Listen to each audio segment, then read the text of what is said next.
और दोस्तों कैसे हो। इस चैप्टर की स्टार्टिंग होती है वहीं से जहाँ पर हमने पिछले बार देखा था कि एक अचानक एक पागल आदमी उधर आ जाता है जो कि ट्रेन की लाइट को तोड़ रहा होता है। एंड जब आर्यन इसको देखता है इस चीज़ को तो वो काफ़ी ज़्यादा सरप्राइज हो जाता है इस चीज़ से। एंड वो उस आदमी को रोकता है, काफ़ी चिल्लाता है क्योंकि वो उससे काफ़ी दूर होता है, तो उसको बोल रहा था कि ऐसा मत करो। बट वो आदमी नहीं रुकता है and हंसते हुए उस ट्रेन को तोड़ देता है किसी पागल आदमी की तरह। एंड इस चैप्टर की स्टार्टिंग भी वहीं वहीं से होती है जहाँ पर वो आदमी पूरे ट्रेन की राह को तोड़ देता है। पूरे चारों तरफ बहुत ज़्यादा अंधेरा हो जाता है। एंड आर्यन काफ़ी ज़्यादा सरप्राइज हो जाता है इस चीज़ से। अब वो सोचने लगता है कि आखिर ये कौन था जिसने ये सब कुछ किया है, एंड उसने अचानक लाइट को क्यों तोड़ दिया। एंड तभी हम देखते हैं कि पीछे से उसके उन्हीं जो कीड़े थे जो कि मार के खा रहे थे उसको पहले, वही उनके चलने की आवाज़ आती है। और हम देखते हैं कि वो कीड़े उसकी ओर ही बढ़ रहे होते हैं, बहुत सारे होते हैं वो, क्योंकि वो अंधेरे पर ही अटैक करते हैं लोगों पे। बट वो नहीं देख पाता आर्यन उन कीड़ों को क्योंकि वो उसके पास और कुछ था ही नहीं रोशनी के लिए सामान, तो वो नहीं देख पाता उन कीड़ों को। एंड वो कीड़े धीरे धीरे उसकी बॉडी के ऊपर चढ़ने लगते हैं, उसको खाने लगते हैं धीरे धीरे पैरों से। एंड वो आर्यन खुद को बचाने के लिए यहाँ वहाँ भागने लगता है, वो निधि को भी मतलब दूर फेंक देता है इस हड़बड़ाहट में। एंड वो कीड़े धीरे धीरे उसके मुंह की तरफ भी बढ़ते हैं and उसके मुंह के अंदर जाने लगते हैं। अब ऐसे ही यहाँ वहाँ भागता है आर्यन ताकि उन कीड़ों को खुद से दूर कर सके। एंड तभी उसका पैर एक किसी चीज़ से टकरा जाता है एंड वो नीचे गिर जाता है। लेकिन तभी हम देखते हैं कि वो किसी चीज़, कुछ मतलब पानी होता है वहाँ पे, या तो तालाब है नदी, हमें ठीक से दिखता नहीं है, उसमें गिर जाता है। एंड हम देखते हैं कि वो उस पानी की वजह से वो कीड़े उससे दूर हट जाते हैं, यानी कि वो पानी पर उस पर अटैक नहीं करते हैं, जहाँ तक हमें यहाँ पे पता चलता है। वो कीड़े वहां से हट जाते हैं, जो कीड़े उसके मुंह पे गए थे आर्यन के, वो भी बाहर बाहर फेंक देता है आर्यन। एंड उसे पता चलता है कि ये आसपास जो भी है वो पानी की वजह से वो उससे दूर हट गया है। एंड जब वो पानी देखता है तो उस पानी को पीने लगता है क्योंकि वो काफी देर से प्यासा भी था एंड काफी से प्यास लग रही थी तभी। पर तभी उससे होश आता है कि आखिर वो लड़की किधर गई, निधि, जिसको वो प्यारी कर रहा था इतनी दूर से। तो उसे ढूंढने लगता है, तभी उसे एक वहाँ पर बगल में फ़ोन मिलता है। एंड वो उस फ़ोन की लाइट को ऑन करता है एंड वो चारों ओर देखने लगता है कि कहाँ गई। तभी हम देखते हैं कि वहाँ बहुत सारी डेड बॉडीज पड़ी होती है।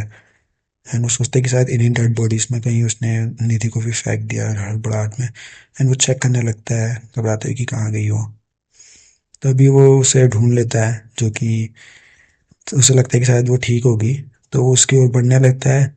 लेकिन तभी हम देखते हैं कि उसके चेहरे से देखते हैं कि कीड़ों ने उसको पूरी तरीके से मतलब मार के खा रहे होते हैं। एंड आर्यन चीज से काफी ज्यादा डर जाता है क्योंकि अब वो नहीं बची, वो क्योंकि मर चुकी थी, कीड़ों ने उसको पूरी तरीके से खा चुका था ऊपर से नीचे तक। एंड वो डरते हुए पीछे हट जाता है चिल्लाते हुए। एंड काफी ज्यादा इस चीज से घबरा भी जाता है। एंड थोड़ी देर बाद हम देखते हैं कि वो मतलब रोने लगता है कि आखिर अब वो क्या करे। वो भी इसी तरह से तरीके से जल्दी मर जाएगा, उसे मतलब अपने घर की याद आने लगती है and अपने मम्मी पापा की, तो ऐसे रोने लगता है। तभी वो अपने सामने देखता है कि एक फायर हाइड्रेटेड कुछ नाम लिखा था उसके ऊपर बढ़ता है, तो उसमें बहुत सारी मेडिसिन्स एंड लाइट्स होती है, फ्लैश लाइट होती है। तभी वो खाना भी ढूंढता है उसमें, बट वहाँ पे खाना नहीं होता, उसे एक मैप दिखाई देता है। एंड जब वो उस मैप को चेक करता है तो वो एक शॉपिंग मॉल, यहाँ से लेके शॉपिंग मॉल तक का एक रास्ता मतलब मैप होता है जिसकी वजह से वो वहाँ तक जा सकता है। तभी वो सोचता है क्यों ना वो शॉपिंग मॉल पे जाए एंड वहाँ वो उस खाने को खा सकता है क्योंकि वहाँ तो बहुत सारा खाना होगा।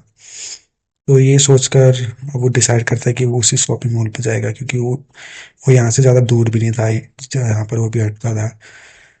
तो वो फ्लैश लाइट को अपने सर पे लगाता है, मेडिसिन लेता है। एंड उसे काफ़ी भूख लग रही थी, तो फिर भी वो किसी तरह एक हैमर को पकड़ता है एंड वहाँ से चलना स्टार्ट करता है। लेकिन जाने से पहले वो जो निधि थी जो कि अब मर चुकी थी, वो उसकी ओर आता है एंड कपड़ा उसके एक कपड़ा उसके सर पर रख कर वहाँ से उसको मतलब सॉरी बोलता है कि वो उसे बचा नहीं पाया।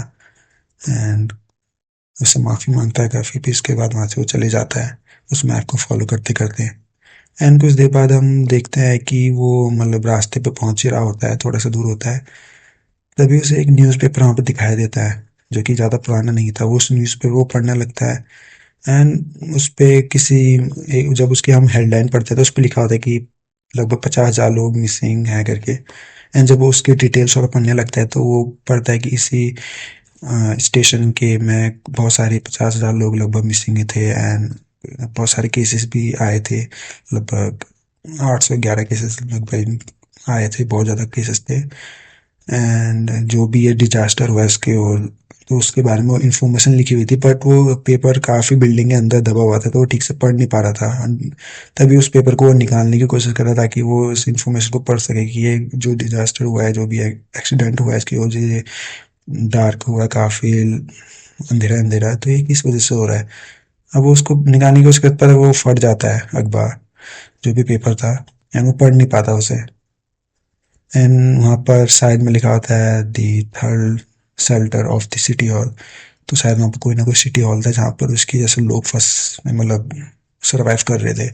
तो लेकिन वो पढ़ नहीं पाता कि और क्या इन्फॉर्मेशन थी, लेकिन फिर भी उसे थोड़ी बहुत मिल जाती है इन्फॉर्मेशन की सिटी हॉल है जहाँ पर कोई शेल्टर है जहाँ पर लोग बचे हुए हैं। सोचता है कि ना वो वहाँ भी चले जाएगा आफ्टर शॉपिंग, जो भी वहाँ जहाँ पहले वो जाना चाहता था खाने के लिए। तो इसके बाद वो उसी जगह पे जाने लगता है खाना लेने के लिए, शॉपिंग मॉल पर जो भी था। एंड वहाँ पर वो पहुँच जाता है जहाँ पे बहुत सारा खाना रखा था। एंड उस खाने को देखकर काफ़ी खुश भी हो जाता है क्योंकि अब उसे फाइनली वो चीज़ मिल गई, क्योंकि वो काफ़ी देर से भूखा था एंड काफ़ी भूख लग रही थी उसे। लेकिन तभी उसे पीछे से कुछ चिल्लाने की, किसी इंसान की चिल्लाने की आवाज़ आती है। एंड वो धीरे धीरे आवाज़ बढ़ते जाती है, जैसे जैसे वो ऐसा लग जाता है कि वो चिल्लाते हुए आदमी उसी की ओर बढ़ रहा है। एंड धीरे धीरे जब वो आदमी वहाँ पर बढ़ जाता है तो हम देखते हैं कि वो वही पागल आदमी होता है जिसे हमने पहले भी देखा था, जिसने ट्रेन की लाइट तोड़ी थी। एंड वो जो लकड़ी काटने मशीन होती है उससे आर्यन पर अटैक कर देता है, पर आर्यन अपने हैमर को आगे लेके आ जाता है जिससे वो बच जाता है। एंड वहाँ पर काफ़ी ज़्यादा बिजली के झटके वहाँ पर मतलब आसपास दिखते हैं हमको, शॉक दिखते हैं। अब वो काफ़ी जो पागल आदमी था, पागलों की तरह उस पे अटैक कर देता है आर्यन पे, एंड चिल्लाते हुए। आर्यन भी खुद को बहुत मतलब ट्राई कर रहा था उससे खुद से को बचाने के लिए। एंड दोनों काफ़ी दूसरे को ताकत लगा रहे थे। एक वो तो पागल आदमी उसको मारने की कोशिश कर रहा था पूरा एकदम, आप देख सकते हो किस तरह से दिख रहा था वो। एंड काफ़ी चारों ओर काफ़ी मतलब लाइट टाइप की हमको दिखती है। एंड इसी के साथ ये जो चैप्टर था यहीं पर ख़त्म हो जाता है।